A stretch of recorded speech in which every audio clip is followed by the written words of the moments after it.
many more layers to the last couple of minutes, all in added time in that game. And let's have a look at this, Eamon, because there's an awful lot to talk about here. The penalty incident, the Buffon red card, Szczesny coming on, Higuain going off, and then the goal itself.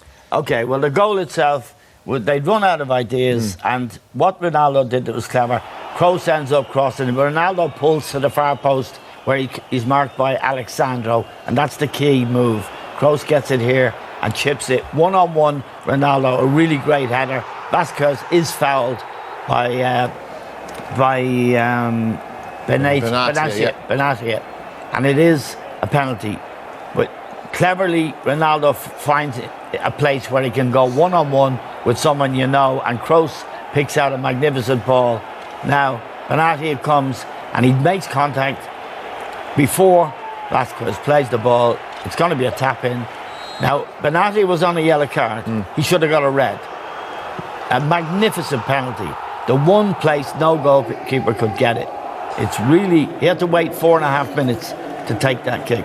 So, he's bailed him out again. But Juventus were really valiant on the night. And you'd almost feel... They will feel they were robbed. I think Michael Oliver, the English referee, I think he should have resisted giving Buffon a red card. Why? Because it's his last game in this Champions League. He's been a credit to football in so many ways. And I think his response was short of a red card. The benefit of the doubt sometimes would do. I'd be interested to hear what Lehman did he say. I think he should have respected Buffon. But you see, I suppose if he's broken a law of the game, and there was another, I think, on the wider camera angle, which we're endeavouring to get, it appeared to, at my first look, that he seemed to jostle the referee. And I don't know, Liam, what your view on that is. And we haven't seen clear. Well, there was a pack of them, wasn't there? You know, they all descended on Oliver, and Buffon was leading the charge. And I think he actually touched the referee. Well, if he touched him, then he has to. You can't do that. You know, the clip we saw, he'd already pulled the red card out. But Oliver got it wrong, because Benatia, he could have taken the heat out of everything by going to Benatia and giving him another yellow card, because it was a foul, a clear foul, with his right hand on Vasquez. It was a great little chip from Kroos, as Eamon's described, and Ronaldo climbs magnificently to head it down, and there's a push before he hooks it away with his left foot. Now we don't see what Buffon does there. He's got the ball. When the referee gives the penalty, he goes charging at the referee. You know, it's really, really crushing on Juventus, but it was a penalty, so they can't argue with that, and they shouldn't behave like that, even though it is the 90th minute. Now, he's not sending Buffon off for what we've seen there. He's sending him off for something he's done earlier. And what a magnificent penalty. The keeper, Szczesny, goes the right way, but it's unstoppable. Didi, did you think it was a sending off? I don't know. We need to see. Yeah, I slightly disagree. I'm not sure whether it would have taken the heat out if he gave Benatia a deserved second yellow. I'm not sure whether Buffon's reaction would have been any different. I think he charges towards the referee. I think he touches him or pushes him in a way, and you can't do it. It's a sad way, and I just feel, I think he'd be sitting in the dressing room now.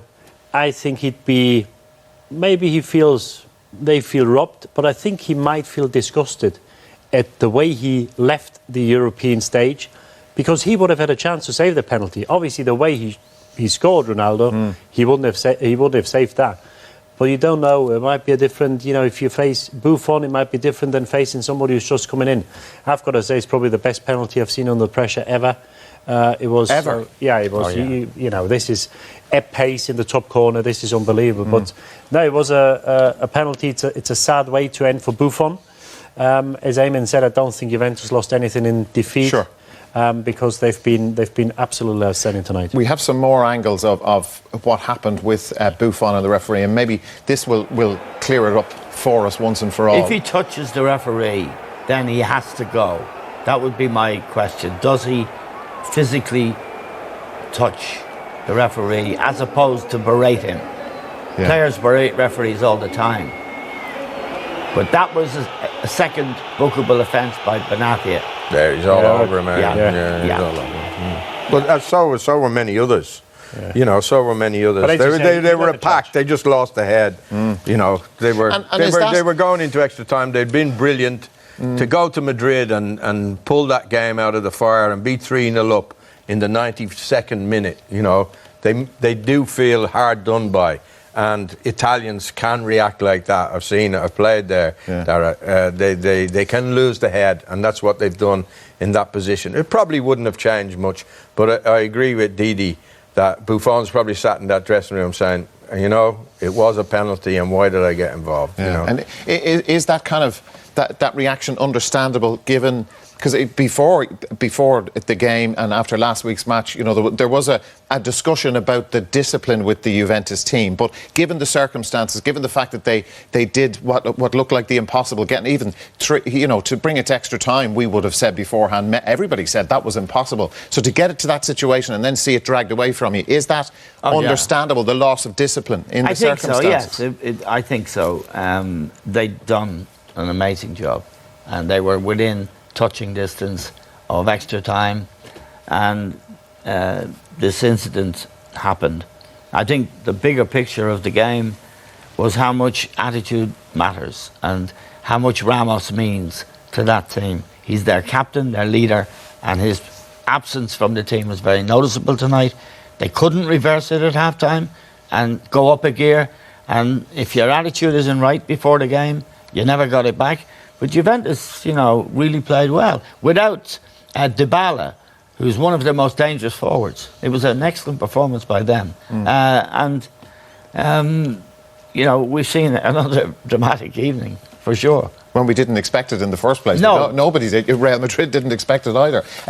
What is the verdict now, lads, on Real Madrid? I suppose on one side you can say, right, well, you know, great players, a great team, find a way on a night when it didn't go well for them, or are you reassessing them now as their 3 in a row chances? I think Eamon touched on it before. Sometimes it's not easy to approach a game when you're 3-0 up because you don't know whether you commit players forward, because you don't want to get hit on the counter-attack, and then you've got to say that they concede a goal after the first minute, and Juventus played ever so well. They showed a side which they haven't really showed an awful lot in recent years. They were aggressive, always in defence, but also aggressive going forward. In Costa, with his pace, he caused them all sorts of problems. From a Real Madrid point of view, I would say it's the bad game out of the way. If you find a way past Juventus, a team that's been in the final last season, without playing for 90 minutes, nearly giving up the 3-goal advantage, and then finding a way to go through, which you probably didn't deserve, because I think Juventus probably deserved extra time tonight because they were so much better than Madrid. I'd probably say it's the bad way out of the game, and I think they learn, because sometimes in a competition like this, when you've got a performance like this, it doesn't do you no harm. It's always a good sign when you play badly and you still go through. So I think it'll be a wake-up call for them. And whoever they face in the next round, I think we see a different Madrid team than we saw tonight. Liam, a wake-up call? Well, look, Dara, we were on about Man City's defending before we watched this match, and Madrid's defending was awful tonight, you know. So Eamon is dead right to point out that without Ramos, there's no leadership in that defence. We saw the goalkeeper make a horrendous mistake for Juventus' third goal. They have serious weaknesses in defence, especially when Ramos is not there, you know. So it's open to play for. You give every team a chance that's in the semi-final now to win the cup. I would say Liverpool and Klopp were hoping desperately that Juventus would hang on, because Madrid are the favourites. On a good night, they're a magnificent team, well balanced. Not in defence, though, Eamon. Well, with Ramos there, Liam, Ramos makes such a difference to that team. He scored equalising goals in the final of the European finals. In the final, he scored the winner. I mean, this guy is incredible. He organises everybody. He berates them. He never lets them relax for a second. You can see him everywhere. He makes rash challenges when that will rouse everybody. And to take him out is almost as bad, but not quite, as taking Ronaldo himself out. He is the second most important player. And that's what was missing tonight. That kind of concentration and rigour that you need. And they dropped their guard, and Juventus were good enough to capitalise. And Ramos is a man, a hell of a man. Actually, we did see Ramos watching the first half, I think, from the stand, and then he popped up a few times, you will have noticed, on the coverage in the bench, or on the bench indeed, and this is during the penalty incident, and Allegri is over talking to Ramos. Ramos is blocked there, he's pointing towards Allegri. Probably just as well there are no microphones near that chat, but if one part of it's in Spanish and the other is in Italian, you can see Ramos there. Well, he's a captain. I think there was only one reason he came down to the touchline, because he wanted to have a word with the players before extra time. Yeah. I don't think he expected them to score a goal, because the way they were going for 95 minutes or 92 minutes, you couldn't really see them scoring. They had half chances, a couple of chances in the first half, but it didn't really look like scoring towards the end. So I think the only reason he did come down was not to argue with Allegri, was to have a word with the guys before extra time. OK. The third goal, the Juventus third goal, seems like a long time ago now. But it came after an hour, Liam. Matuidi. And this was, look, the impossible was becoming a reality. Yeah, Matuidi takes a chance. He follows across in, and I think he puts Navas off, and Navas takes his eye off the ball and drops it, and Matuidi manages to scramble it over the line. He was onside. He makes a very good run. He doesn't get there, but I think the keeper's had a look at him coming, and he's put Navas off, and he drops it. And Juventus then, it was all square. Maybe they could have gone for the fourth, and they sat back a bit, but it's only natural, isn't it? And Allegri was telling them to calm down, and maybe they wanted to get into extra time when they could have finished that match, because the Real Madrid defence was all over the shop. Just to add another maybe clarification about this penalty incident and the red card, this is one more angle that has been sent to us by the host broadcasters and by UEFA. Just, look, you've seen it many times, but this is the whole scene with Buffon. See that? Yeah, he's all over. He's pushing the referee. You can't do that anymore. We saw Guardiola get sent to the stand last night for having harsh words with the referee. You cannot touch the referee. No, look, and he's pointing in his face. I totally agree. And the referee in that situation has to assert his authority. It's important for the game, because kids are watching this. Yeah. And it's once you touch a referee, or once you do that, it doesn't matter if it's his last game, he's got to go. I didn't see that angle. No, he jostled him from all angles. He was pushing him in the back. Seems to be others doing it. He was pushing him in the chest. Yeah, but he was leading the charge. In any sport, you cannot do that. Or the sport doesn't exist. Sorry, Didi. No, you've got to respect the referee, and they pushed him back from the penalty spot to the edge of the box. They pushed him back 5 yards. He was leading the charge. There were 6 around him. And, he asked the question, do I understand their emotional reaction to the penalty? Now, the Italians are the best to wind people up. Usually it's the other way, because they usually know how to waste time, how to go down, and what to do at the right time. I can't understand, because the game is still going on. He gets sent off. Benatia should have been off. I think Michael Oliver, in the heat of the moment, I think he forget to send him off. If you ask him now, I'm pretty sure he'll say, I should have given him a second yellow. Now, just imagine he misses a penalty. You play extra time at Madrid, it's 3 each. If you score 1, they have to score 2. And you play with 2 men down. And I don't understand. Things happen after the game when it's finished. But while the game is still going on, I've got no respect, and I haven't got any sympathy for the situation and the way the Juventus players, the reaction of the Juventus player, how they behave, because there's still a chance that he misses a penalty, even though he's missed a few, hasn't he? Yeah. And then you could potentially play with 1 or 2 men down for the last 30 minutes when you've got every chance to go to the semi. So, disappointing end to a fantastic night. Otherwise, fantastic night. What a game! We have to say the Italians were absolutely brilliant for 92 minutes, and then they lost the head. Yeah, I'd like to withdraw my sympathy for Buffon, because it is important. The referees can assert their authority without any of that. nonsense. He was manhandled then. Yes, Yeah. I misread the first pictures we saw. Fair point. Okay, fair enough. Well, look, let's. There'll be Buffon is finished in Europe this evening, and we showed a lot of his fantastic saves beforehand. He made a lot of fantastic saves in this match tonight, which we're going to look at now. But I suppose, look, the red card does kind of, it will overshadow everything for quite a while, I would imagine. It might do, but he played a fantastic game, and we pointed a couple of things out against Spurs where he was at fault for maybe all the goals, but he makes a save, is up quick, narrows the angle again for Bale. This is probably the best save of Isco in the first half, where he makes himself big. He doesn't take the decision of the forward. He makes him think this is going through the legs. He's doing well here. It's a touch luck here because Isco might have been onside. And then if you do well, if you're in the game, sometimes you get a touch lucky. He was nowhere near that head off a run. It's hard not to feel sorry for him. Yeah. Because he's had such a tremendous career, Dara, and he's been such a great goalkeeper. And he carried it on tonight, making tremendous saves. Here's one from Ronaldo. So it's just a pity that he lost the head in injury time there. And, what a bad way to end his career. But it didn't give the manager on the other side. And he should know, he's 40 years of age. Yeah. Not going to change the referee's mind, is it? He's given the penalty. He's not going to change his mind. It didn't. I feel terribly sorry for him. I really do. Okay. Didn't do the manager of the other team any harm. Going on a bad note. Yeah, absolutely. The World Cup final, yeah. The World Cup final 2006 was he done headbutted Materazzi. Yeah. He still had a future in the game, and we shouldn't. Obviously, you won't judge it, but I think, you always remember things, how things end. And, he deserved better tonight, but he let himself down. And I suppose, look, Buffon won't be there next season for Juventus. If this game had gone along expected lines, guys, in terms of, Real were just going to steamroll them, there was a certain view that perhaps this was going to be the end of Juventus as a major European force. Finals last year, final in 2015 when they lost to Barcelona.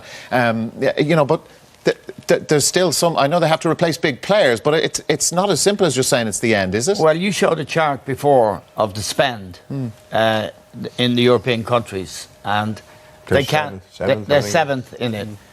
You can forget the great Italian clubs because they don't have the kind of backers that can bid for the big players, and they're looking now to take free transfer players from England, not just Juventus, AC Milan.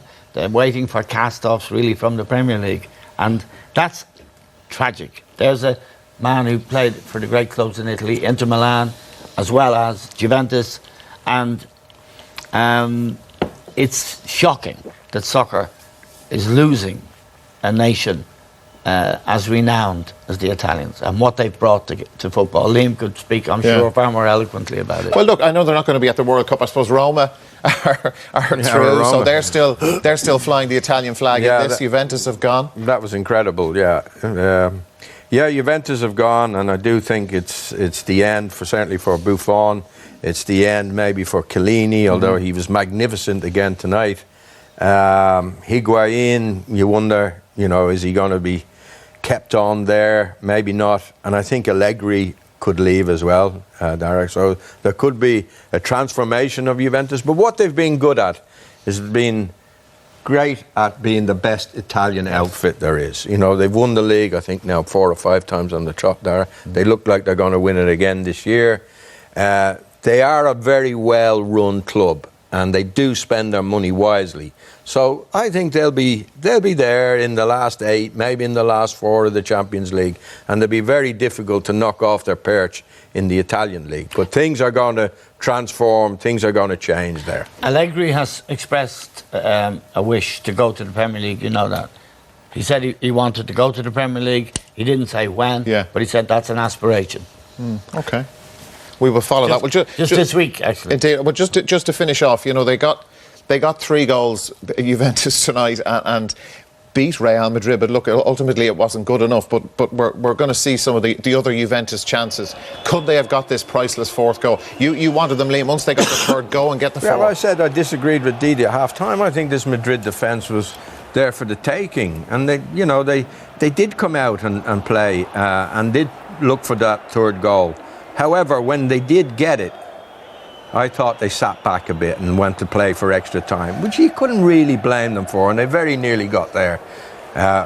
You know, Ronaldo, not only was his penalty magnificent, Dara, but the header for that led to the penalty was magnificent. But this was Juventus, who were really having a go. And I said they're a proud club, and these are top-class players who won't give in. And they were magnificent tonight, but it's a sorry way to end things for the club, for a lot of the players, and particularly for Buffon.